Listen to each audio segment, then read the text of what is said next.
Kami sungguh bersyukur ya Aba ya Bapa, Engkau sungguh Allah yang hidup, Allah yang real, Allah yang nyata, Allah yang maha hadir. Seperti pujian ini kami kagum dan hormat akan Engkau ya Aba ya Bapa. Maka itu kami mempersembahkan pujian dan penyembahan kami dengan rasa hormat, dengan segenap hati, dengan segenap jiwa, kekuatan, dan akal budi kami. Mari kita berdoa bersama-sama, ulangi seperti apa yang saya ucapkan. Bapa kami yang ada di dalam surga, dikuduskanlah namamu, datanglah kerajaanmu, jadilah kehendakmu di bumi ini seperti di dalam surga. Bapa yang baik, berikanlah kami pada hari ini rezeki yang menjadi bagian kami secukupnya, cukup untuk memberikan pinjaman kepada banyak bangsa, sedangkan kami sendiri tidak punya pinjaman.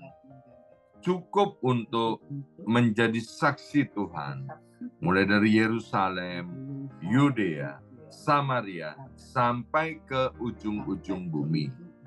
Cukup untuk menjadikan semua bangsa murid Kristus dan membaptis mereka dalam nama Yesus.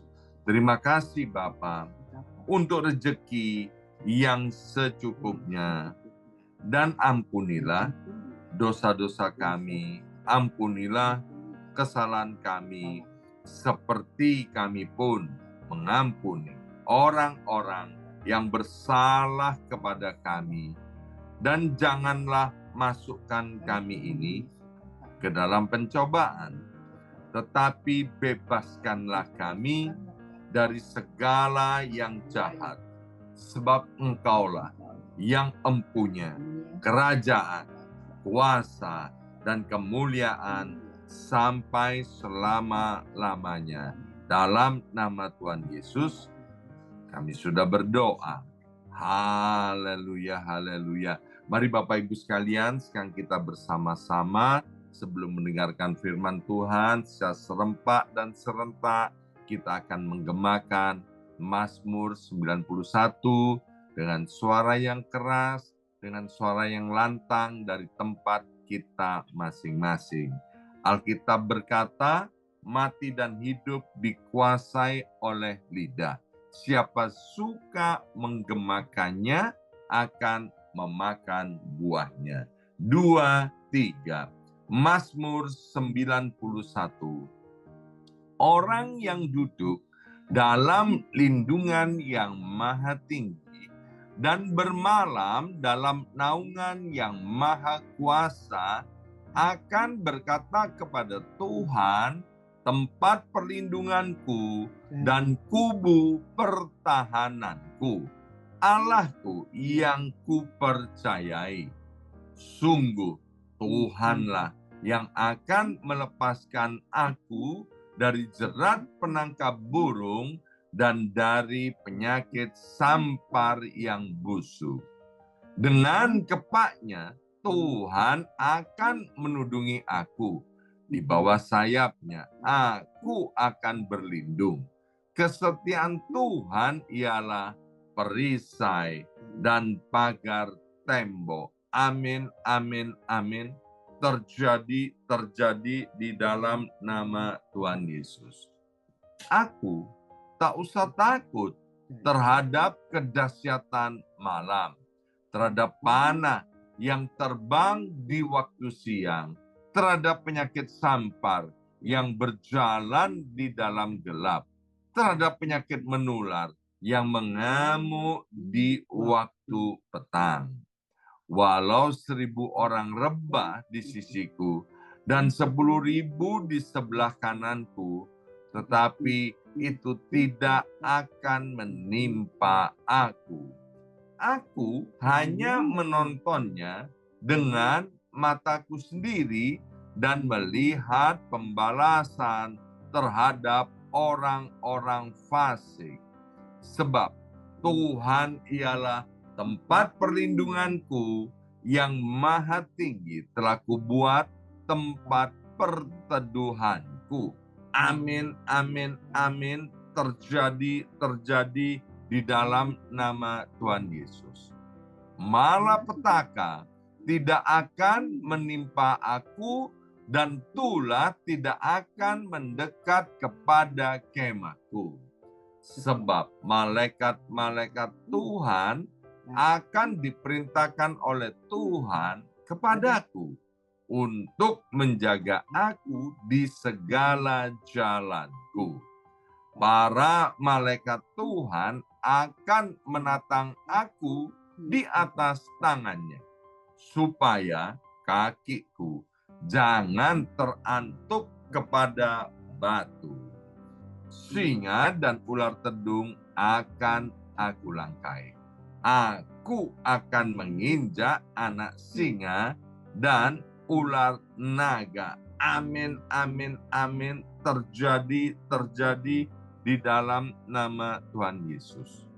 Sungguh hatiku melekat kepada Tuhan, maka Tuhan akan meluputkan aku, Tuhan akan membentengi aku, sebab aku mengenal nama Tuhan. Bila aku berseru kepada Tuhan, Tuhan akan menjawab. Tuhan akan menyertai aku dalam kesesakan. Tuhan akan meluputkan aku dan memuliakan aku. Dengan panjang umur akan Tuhan kenyangkan aku dan akan Tuhan perlihatkan kepadaku keselamatan daripadanya. Amin, amin, amin. Terjadi, terjadi di dalam nama Tuhan Yesus. Haleluya. Kami mengucap syukur ya Aba ya Bapa pada kesempatan yang baik ini. Kami boleh bersama-sama kembali dengan hamba-Mu, Pendeta Hana Istati Rahayu yang sudah tiba di Amerika Serikat. Berkati kebenaran firman Tuhan, sehingga menjadi pelita buat kaki kami, dan terang buat jalan hidup kami. Dalam nama Yesus yang siap diberkati oleh firman Tuhan, angkat jempolnya ke depan, katakan amin 3 kali. Amin. Amin, amin, amin. Salam kebangkitan, salam penuaian. Semangat pagi. Semangat pagi. Iya, semuanya semangat pagi. Iya, Pak Jim. Senang sekali hari ini Selasa 4 Juni 2024 kita boleh bersama-sama kembali, dan saya mengucapkan selamat tiba di Amerika Serikat untuk Pak Jim dan Ibu Jim. Welcome home. Terima kasih Pak Yongki. Iya, dan tadi jam 4:30 pagi udah WA sama saya. Ini Pak, kok Zoom-nya belum buka, saking semangatnya. Dan juga di tengah-tengah kita ada saudari kita Nika Anderson, putri daripada Ibu Hana Istati Rahayu yang baru berulang tahun. Happy birthday, happy birthday untuk Nika Anderson ya. Baik Bu James, silakan waktu dan tempat untuk Ibu James. Ya. Pagi hari ini kita akan merenungkan sebuah tema, yaitu carilah Tuhan selama Dia berkenan ditemui. Saudara, bila Allah itu ada dan Allah itu hidup, maka apa yang dijanjikan bahwa Dia menyertai kita sampai kesudahan zaman, mestinya Dia bisa kita nikmati. Dan keadaan kita mestinya baik-baik. Walaupun ada pergumulan, ada persoalan, ada masalah. Tetapi mestinya jiwa kita nih tetap tenang teduh. Dan menikmati apa dijanjikan Tuhan Yesus. Bahwa damai sejahtera yang Tuhan berikan pada kita tidak sama dengan damai sejahtera yang diberikan oleh dunia. Dan kita percaya bahwa Allah kita ini Allah yang tidak tertandingi oleh siapa dan apapun. Tidak ada yang bisa di-compare dengan Allah. Di bawah kolong langit ini tidak ada nama lain yang olehnya kita bisa diselamatkan. Hanya satu nama, Yesus Kristus Tuhan. Oleh karena itu, pagi hari ini kalau kita mengenal Allah dan memiliki Allah dan dimiliki oleh Allah, memiliki Allah, bersekutu dengan Dia, itu adalah kekayaan, kemuliaan, dan keindahan yang tiada tara, yang tidak dapat dinilai dan tidak dapat dibandingkan dengan apapun juga. Saudara, tapi untuk menemukan Allah, mengenal Allah, bersekutu dengan Allah, itu hal yang tersulit di dalam hidup kita. Tersulit di dalam hidup kita.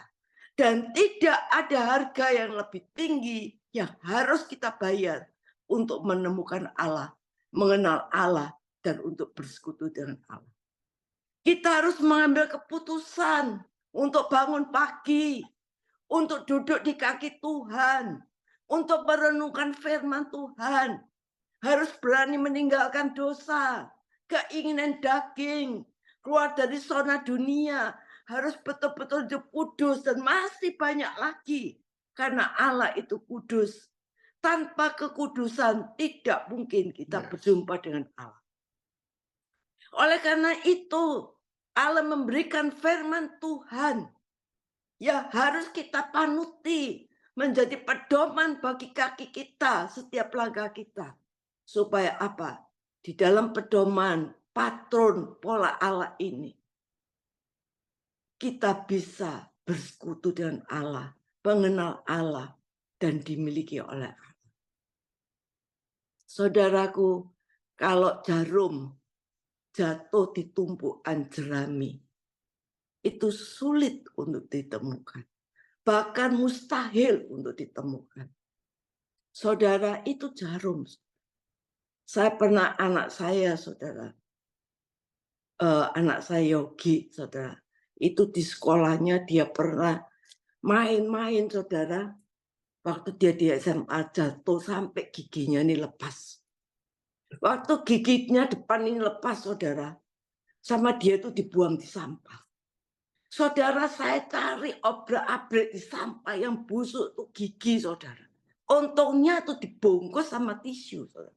Dibungkus sama tisu, saya cari, saya nemukan. Dan saya bawa bekas giginya itu, saudara. Yang saya cuci, saya steril ke dokter gigi. Dan diimplankan kembali.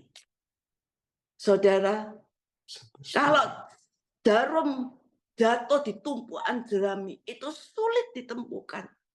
Saudara, bahkan mustahil untuk ditemukan. Tapi kalau kita mencari Allah, itu lebih sulit dari mencari jarum di tengah jerami. Tapi ada bedanya. Kalau jarum yang jatuh di jerami bisa tidak pernah ditemukan. Mustahil untuk bisa ditemukan. Tapi kalau orang mencari Allah walaupun sulit, pasti kita bisa menemukan. Itu bedanya. Karena apa? Karena Tuhan sendiri berjanji, aku akan memberi diriku ditemukan oleh orang yang mencari aku. Saudara, untuk bisa menemukan Dia, mengalami Dia, bersekutu dengan Dia, itu lebih sulit dalam mencari apapun dan harga pertaruhannya lebih mahal. Waktu yang disediakan untuk menemukan Allah itu juga terbatas. Deadline-nya bukan waktu seorang meninggal dunia, tetapi waktu kita masih hidup pun, saudara, dia sudah di deadline. Tidak usah menunggu meninggal, dia kehilangan kesempatan untuk menemukan Allah. Tetapi pada waktu masih hidup pun kita bisa kehilangan kesempatan. Yaitu ketika apa? Ketika kita mengeraskan hati kita seperti batu. Orang yang tidak mau dinasehati, Orang yang hidupnya maunya sendiri, hidup dalam kenajisan. Ketika seorang tidak mampu lagi memiliki kepekaan untuk meraih Allah. Tidak bisa mendengar lagi suara Tuhan. Mana yang boleh, mana yang tidak boleh. Tidak dapat membedakan ini suara siapa. Dia tidak akan pernah menemukan Allah. Dan orang ini masih hidup, tapi tidak pernah bisa lagi menemukan Allah. Saudara, jadi selagi Tuhan memberikan kita hati dan jiwa yang bisa menangkap hadirat Tuhan, carilah Tuhan. Carilah Tuhan selagi dia berkenan ditemui. Maka dia akan memenuhi apa yang dikatakannya. Berarti ada saatnya di mana dia tidak berkenan ditemui. Walaupun kita mencarinya dengan mencucurkan air mata. Yesaya 55 ayat 6 berkata, carilah Tuhan selama ia berkenan ditemui. Berseluruh kepadanya selama ia dekat. Saudara, mengapa kita harus cari Tuhan? Sebab kita sangat membutuhkan kehadiran Tuhan di dalam hidup kita. Jangan menghabiskan waktu kita hanya untuk mencari uang, karir, dan harta di dunia ini. Tapi kita harus berjuang mencari Tuhan dan kebenarannya agar kita beroleh kehidupan yang kekal. Carilah Tuhan selama ia berkenan ditemui. Bila firman Tuhan katakan selama ia berkenan ditemui, berarti ada waktu di mana Tuhan berkenan ditemui dan ada waktu di mana Tuhan tidak berkenan untuk ditemui. Waktu di mana Tuhan berkenan ditemui, ini merupakan kasih karunia yang harusnya kita responi, kita tangkap, dan sungguh-sungguh tidak kita sia-siakan. Oleh sebab itu mari kita mengoreksi diri. Kita masing-masing saat ini, selama ini, waktu yang sudah Tuhan berikan sepanjang hidup kita. Kita gunakan untuk apa? Apakah lebih banyak digunakan mencari Tuhan? Atau lebih banyak kita gunakan untuk kepentingan kita sendiri? Atau kita mencari sesuatu yang sia-sia? Saudara, kita perlu melihat sebagai sebuah persoalan yang serius. Kenapa apabila kita menghitung hari-hari dalam sisa umur hidup kita saat ini, maka hidup kita tidak akan banyak lagi.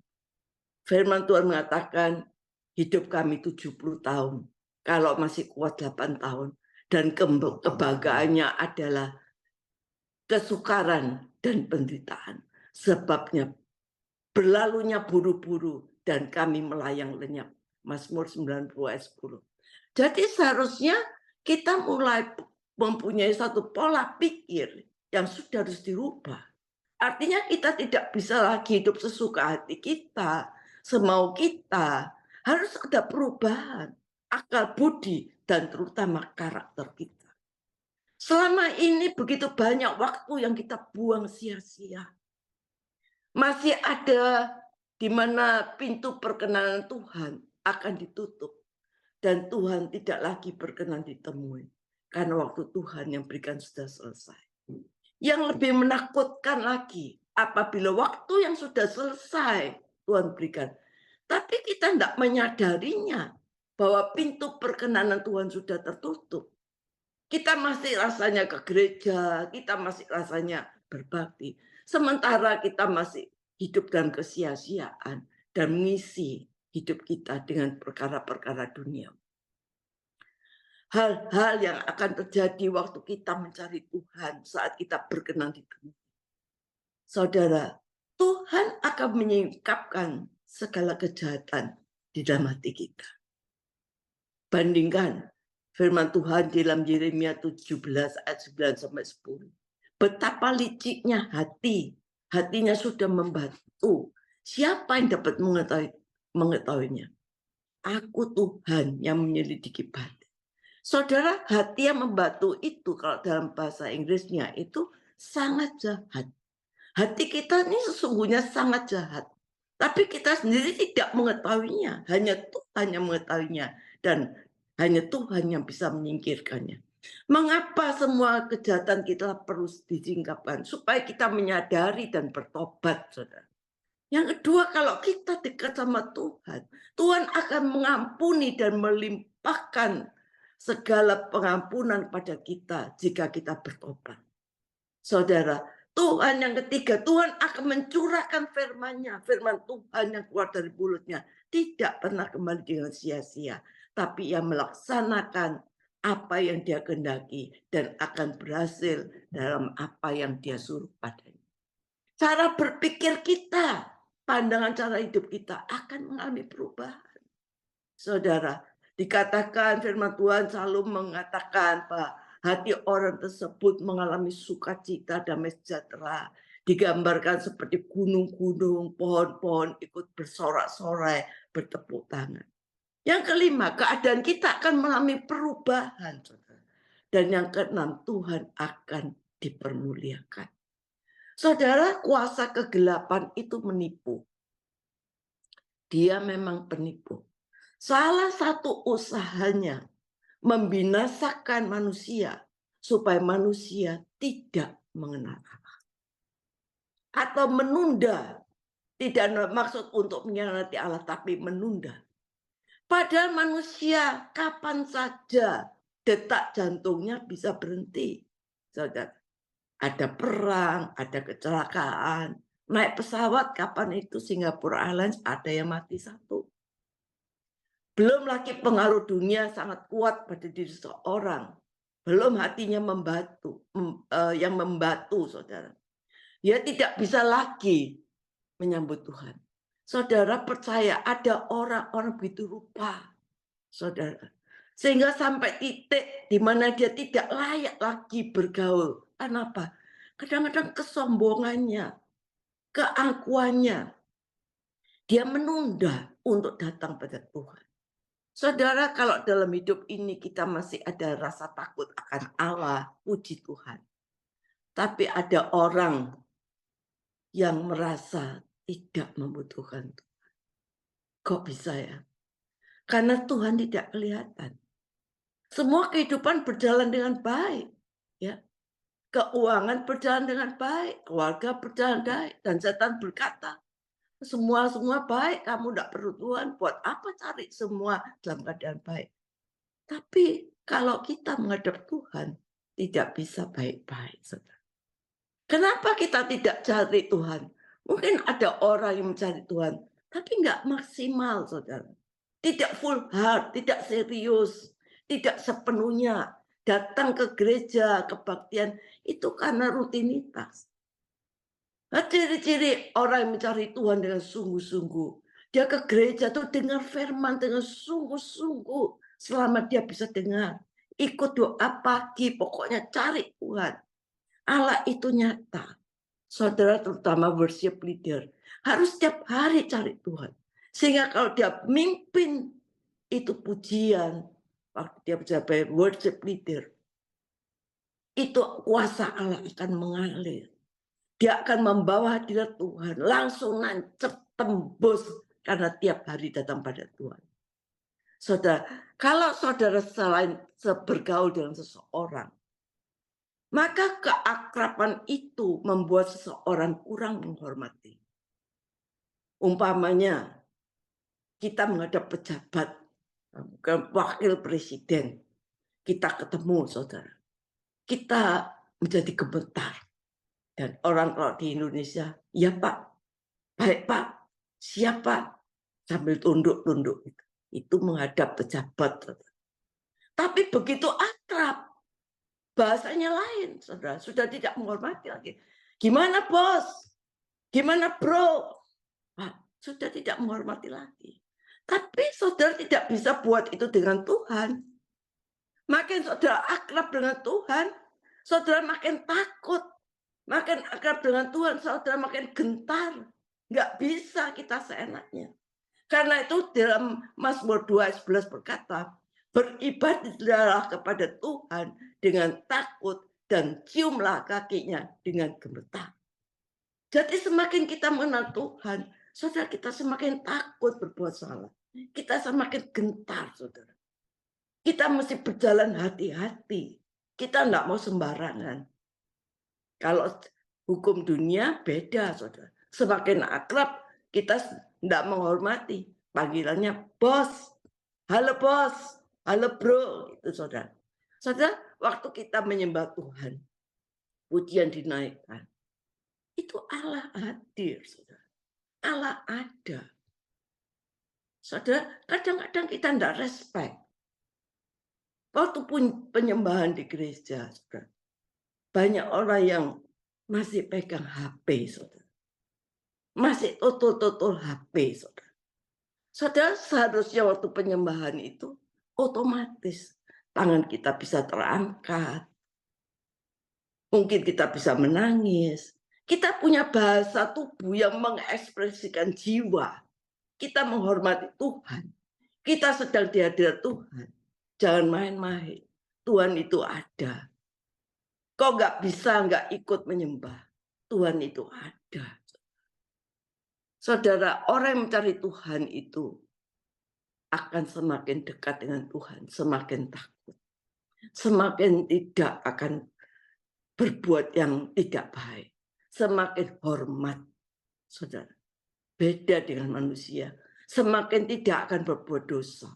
Semakin dekat dengan Tuhan, kita alami Tuhan yang sesungguhnya. Kalau kita menunda, maka makin hari akan makin jauh. Sampai kita nanti ada titik di mana kita tidak bisa menemukan lagi.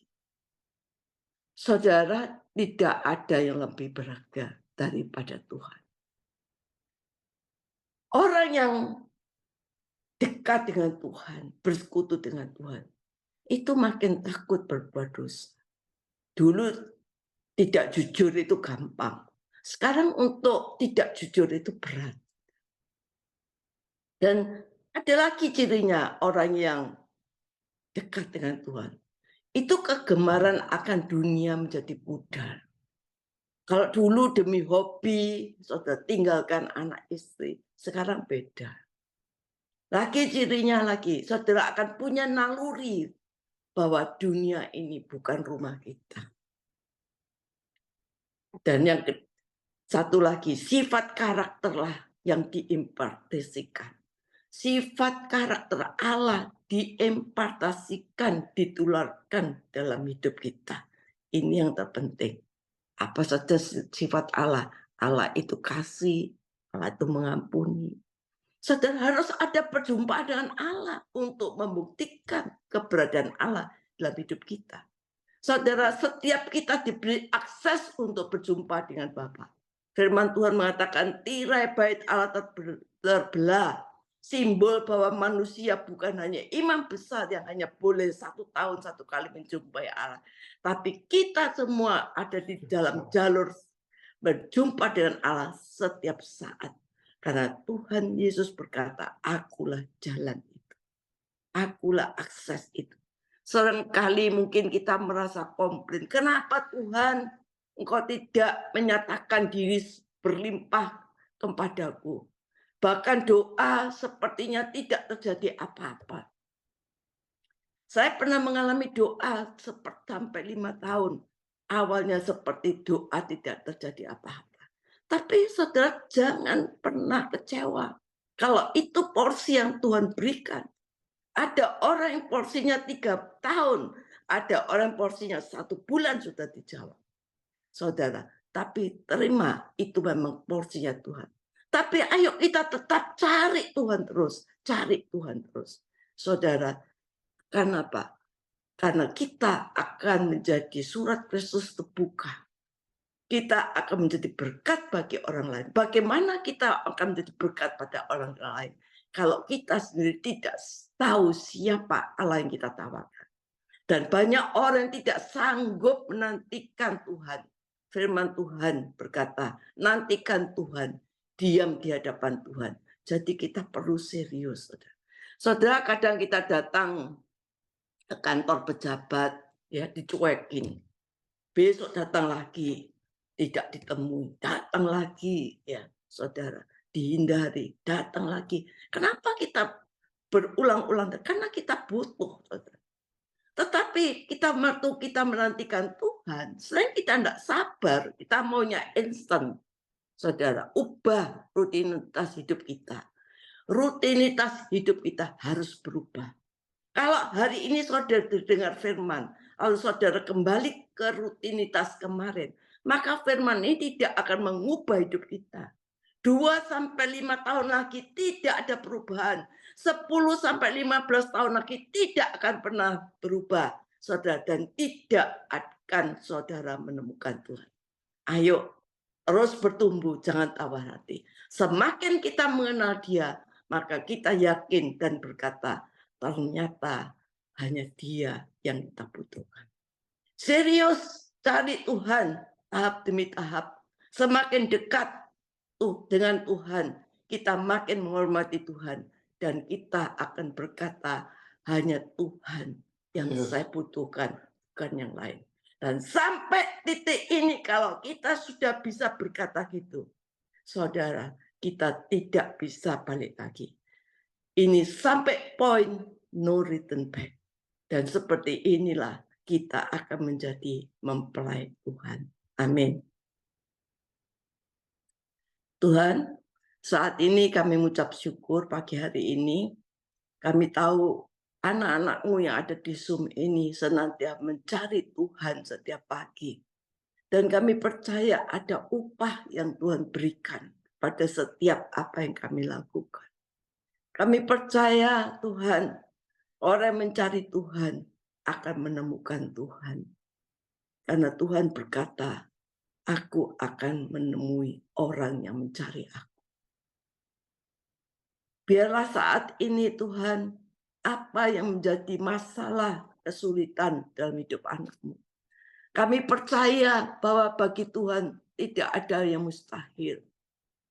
Kami percaya bahwa Engkau Allah yang hidup, yang menyertai. Walaupun pergumulan ada, persoalan ada, tapi kami percaya kami akan bisa menikmati Tuhan. Karena tidak ada Allah lain seperti Engkau. Engkaulah tempat perlindunganku. Engkaulah Yehova Rafa, Allah yang menyembuhkan. Engkaulah kekuatanku. Engkaulah gembalaku yang baik. Kami percaya Tuhan, apapun yang terjadi, Engkaulah sumber segala-galanya. Berkati setiap kami pagi hari ini yang bekerja, ibu-ibu rumah tangga, anak-anak sekolah, yang melayani Tuhan. Tuhan berkati. Amin.